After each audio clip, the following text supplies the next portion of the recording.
যুক্তরাজ্যের সুইন্ডনের একটি fried chicken শপে বেশ কয়েকজন অবৈধ অভিবাসীকে শ্রমিক নিয়োগ দেওয়া হয়েছে আর এই অপরাধে সেখানে অভিযান চালিয়ে শপের মালিককে মাইগ্রেশন এনফোর্স কর্মকর্তারা জরিমানা করেছে। খবরে বলা হয়েছে সুইন্ডনের 10 নম্বর ভিক্টোরিয়া রোডের টেনেসি চিকেনকে 15,000 পাউন্ড জরিমানা করা হয়েছে। 31 আগস্টের একটি প্রতিবেদনে এই তথ্যটি দেওয়া হয়েছে। এতে বলা হয়েছে গত 18 থেকে 24 আগস্ট পর্যন্ত ইমিগ্রেশন এনফোর্সমেন্ট টিম বিভিন্ন এলাকায় ইলিগাল মাইগ্রেশনের বিরুদ্ধে ক্র্যাকডাউন চালায়। এর আগে হোম সেক্রেটারি ইভেট কুপার এই ধরনের অভিযান জোরদার করার ঘোষণা দিয়েছিলেন। এই ক্র্যাকডাউনের পরে অবৈধ কর্মীদের নিয়োগে জড়িত সন্দেহভাজন ব্যবসা প্রতিষ্ঠানগুলোর বিরুদ্ধে বিভিন্ন ধরনের পদক্ষেপ নেওয়া হয়। ইউকে ভিসা অ্যান্ড ইমিগ্রেশন এবং হোম অফিসের ইমিগ্রেশন এনফোর্সমেন্ট এসব পদক্ষেপ নেয়। জানা গেছে সুইন্ডনের একটি fried chicken shop Tennessee chicken টেকওয়ের 4টি শাখা রয়েছে।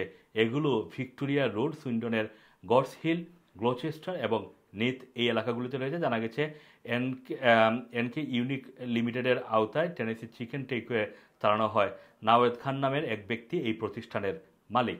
টেনেসি লিমিটেড নামের আপ টু ডেট অ্যাকাউন্ট সহ নতুন একটি কোম্পানি খোলার নির্দেশনাও দেওয়া হয়েছে।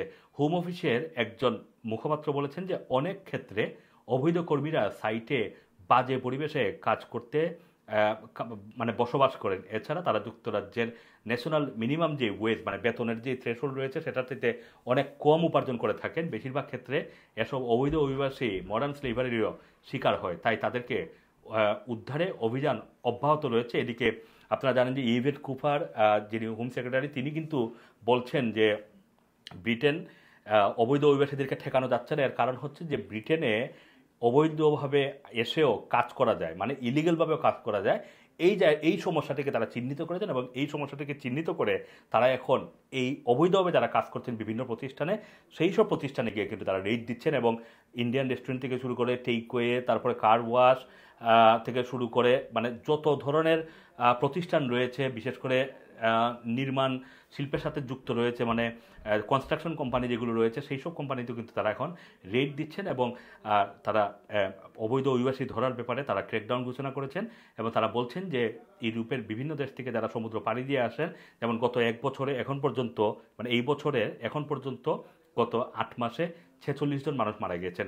গত রোববারও কিন্তু আরও 8 জন মানুষ দুঃখজনকভাবে এই সাগরে ডুবে মারা গিয়েছেন। কিন্তু তারপরেও অবৈধভাবে আসা মানুষের সংখ্যা কিন্তু কমছে না।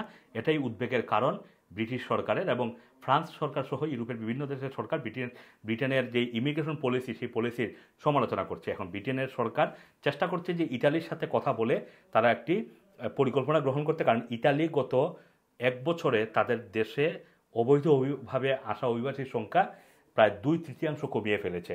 কিভাবে কমিয়েছে সেটার জন্যই কিয়ার স্টারমার এখন মেলোনির সাথে বৈঠক করতে চান এবং তিনি তাদের পরামর্শ নেবেন বলেও জানিয়েছেন। আসসালামু আলাইকুম, রানা টিভি, লন্ডন।